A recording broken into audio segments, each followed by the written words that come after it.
لوگ یہ پوچھتے ہیں آج کل کے ماحول میں ماسک لگا کر نماز پڑھنا کیسا ہے؟ ماسک لگا کر نماز پڑھنا یعنی چہرے کو ڈھانپ کر نماز پڑھنا، یہ اگرچہ بعض علماء اس سے منع کرتے ہیں، لیکن کوئی مرفوع حدیث اس بارے میں ثابت نہیں ہے۔ نبی کریم صلی اللہ علیہ وسلم نے منع فرمایا ہو منہ یا چہرہ ڈھانپ کر نماز پڑھنے سے، ایسی کوئی مرفوع حدیث نبی کریم صلی اللہ علیہ وسلم کا فرمان ثابت نہیں ہے۔ ایک روایت جو اس حوالے سے ملتی ہے وہ سندن ضعیف ہے،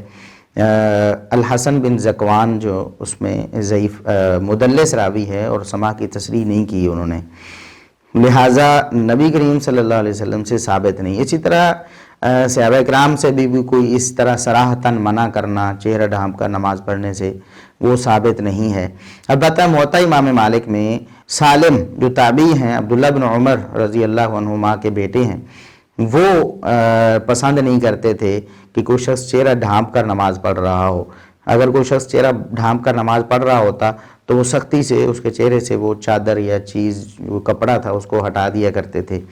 تو یہ ان کا ایک فعل ہے جس سے زیادہ کراہت ثابت ہوتی ہے کہ یہ ایک ایسا پسندیدہ عمل نہیں ہے جس کو وہ چاہتے تھے کہ ختم ہو جانا چاہیے۔ لیکن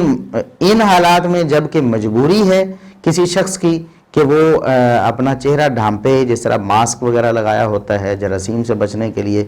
تو اس میں کوئی حرج نہیں ہے، بالکل بغیر کسی پریشانی کے ماسک لگا کر کوئی بھی شخص نماز ادا کر سکتا ہے۔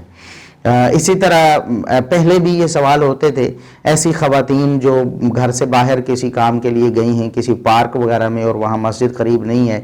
نماز کا وقت نکل رہا ہے، تو وہ کیا کریں؟ کیا کسی پارک میں وہ باقی تو مکمل پردے میں ہیں لیکن وہ سمجھتی ہیں کہ چہرہ اگر ہم ننگا کریں گے تو لوگ جو ہیں غیر محرم ان کی نظر پڑ جائے گی، تو کوئی حرج نہیں ہے، وہ مکمل پردے میں اسی طرح نماز ادا کر سکتی ہیں۔ تو چہرہ ڈھانپ کر نماز ادا کرنا یہ ایسا ممنوع نہیں ہے کہ اس کی وجہ سے نماز ہی نہ ہو، اور خصوصاً جب کہ مجبوری ہو تو یہ بالکل جائز ہے، اس میں کوئی حرج نہیں ہے۔